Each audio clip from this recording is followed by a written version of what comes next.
I'm a people watcher at heart. I love watching people. I love listening to different views and trying to figure out where they come from. It doesn't matter. The stuff that people say make my day. When it comes down to saying silly, ridiculous stuff, let me tell you something. Republicans, conservatives, evangelicals, they turn this into an art form. Don't get me wrong. Democrats, liberals, they say silly stuff too, but don't nobody hold a candle to the right. See, when it comes to silly crap, they can say it with a straight face and not even flinch. You know why? Because they believe it. They believe it deep, deep, deep in their soul. And this video is about why. What are the things that goes on in their heads to make them believe the silly stuff that they believe? One of the reasons is loyalty. To be more specific, loyalty to their community. And what happens is that you end up living in an echo chamber. If you don't know what I mean by that, simple, let me tell you. It's when you say something, you might say something like, Ted Cruz says the election is rigged. And like in an echo chamber, once you say something, it comes back to you more intense, but like multiple times. So what starts out as Ted Cruz says the election is rigged comes back to you as illegal Mexicans that have been dead for 50 years are voting in every state multiple times. So, and then you take that in and you repeat it and it comes back to you more and more intense. And the same happens for everybody in that community. God bless them, their loyalty to each other makes them so strong as a family unit that they don't even realize how ridiculous they sound. Everybody loves the underdog story, right? Conservatives, evangelicals, Republicans, they love claiming the underdog. Never mind the fact that they have the majority of the wealth, they have the majority of the property, they have the majority of the means and resources. They still feel like they are the underdog and they are being attacked. So because they are so loyal to their community, they fight back with zeal. That's why when people like Donald Trump say, win, win, win, they have to jump on board. Never mind the fact that he is the epitome of what Republicans, Southerners who are normally Republicans and all that, you know, he is the epitome of that slick talking, city slickering New Yorker that they've always rebelled against. They will follow him because he promises they will win. I don't know what they're going to win. I don't know who they fighting that they need to win against, but it doesn't matter. They want to win anything because they feel like they are the ones getting shitted on. Then there's fear. All right? Fear. If you really, really pay attention to the, and you know what, I really got to admit, as Joe, blue collar Joe, the Republican, the conservative, the evangelical, I don't really have a problem. In fact, I admire their loyalty.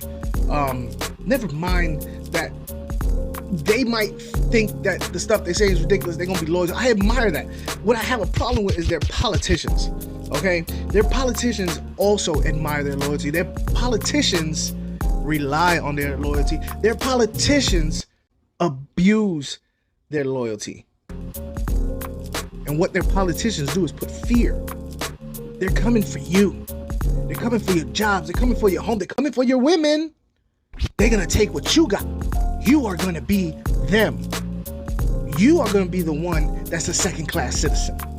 So what do? They give you somebody to blame. They give you a boogeyman. And if you pay attention, since I can remember, Republicans has always given their people a boogeyman to rally against because fear is their number one motivator.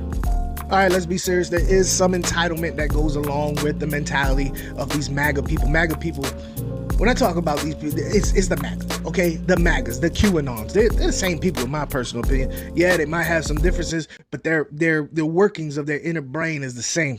When some politician hops up there like Donald Trump and tells them all this BS about what's going on in the world, it gives them confirmation that all their little biases and stereotypes are true, and that all these things that the world is doing is really trying to remove their entitlements from them that they feel that they deserve because they are who they are. They grew up how they grew up. We all have biases. We all have stereotypes. When these people stand up in front of the television and tell them this, that, and the other, they think to themselves, yes, I knew I was right. See, he's willing to say it.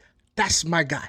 When all that's happening is that politician knows good and well that you ain't really gonna look this stuff up. I mean, let's be real. It wouldn't take much to find out that these politicians is lying through their freaking teeth. But they know. The average conservative, evangelical, or Republican is not gonna take the time. They trust. Like I said, their loyalty is one of their greatest strengths and definitely their greatest downfall. So standing up against the woke mob, even though there's not really, I mean, if you really think about these people, look, I'm talking to you. If you're one of these people, these right wing, cuckoo bird. I don't want to call you a cuckoo bird. You're loyal, for Christ's sakes. I love you to death. God bless you. But you got to really look at yourself and go, is this stuff really affecting you in your home right now? Because it's not. But it feels good to go out there and protest. It feels good to wave a flag because it gives you purpose, right? We all want purpose. A lot of us just need some type of a purpose. And like I said, these schmoes up there on camera, they know. And they're giving it to you. And you're sucking it up. One of the ways that they could get away with telling you this stuff is because a lot of the people who stand up in front of cameras on interviews and say ridiculous, just outlandish stuff, they actually believe the stuff they're saying. And the reason why is they believe the rest of the country is just like their little piece of America, right? They believe everywhere because they're not traveled. Most of these people are not, I'm not saying they're all not traveled. Most of these people have never really left the small area of America where they come from. They don't know that people in Texas are not the same as the people in California, New York, Utah, Montana. It's all different situations. But they seem to think that everywhere people think like they do, or life should be like their life is. It's because they haven't gone out the house. They haven't left the 20 miles that they grew up, that they were born in. So they're a little bit uneducated on what life is like for other Americans. And it doesn't matter to them because they, in their minds, their way of life is the only way their life should be lived for everybody. Everybody else is wrong. Everybody else is messed up. Everybody else got the problem. I know a lot of people watching this video might think I'm eventually going to say something about racism. There's a little bit of racism sprinkled in there.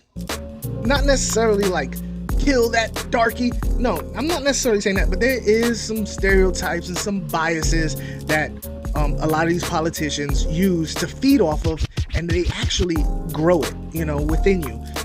Living in that echo chamber, that little bit of bias that you might have living in that echo chamber has grown. So it's not a racism that I feel is the driving force, but there's a little bit sprinkled in there, just a little bit. I'm blaming a lot on the political leaders of the right-wing party. But that doesn't mean that the average Joe has to believe it. But for some reason they do. And one common thread that I've seen is the religious aspect. A lot of conservatives, Republicans, definitely evangelicals believe in God. Okay? Believe in the Bible. Believe in their pastors. How about that? I'll put it that way. They believe in their pastors or the people who call themselves their religious leaders.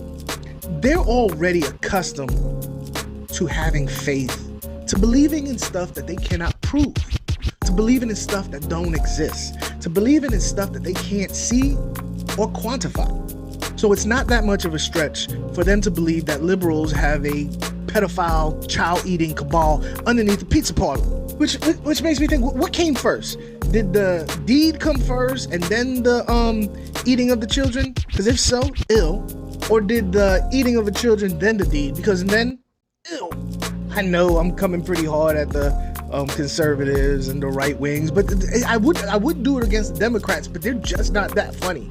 I mean, other than Nancy Pelosi saying poo-poo, they really don't say outlandish things. They're kind of boring that way.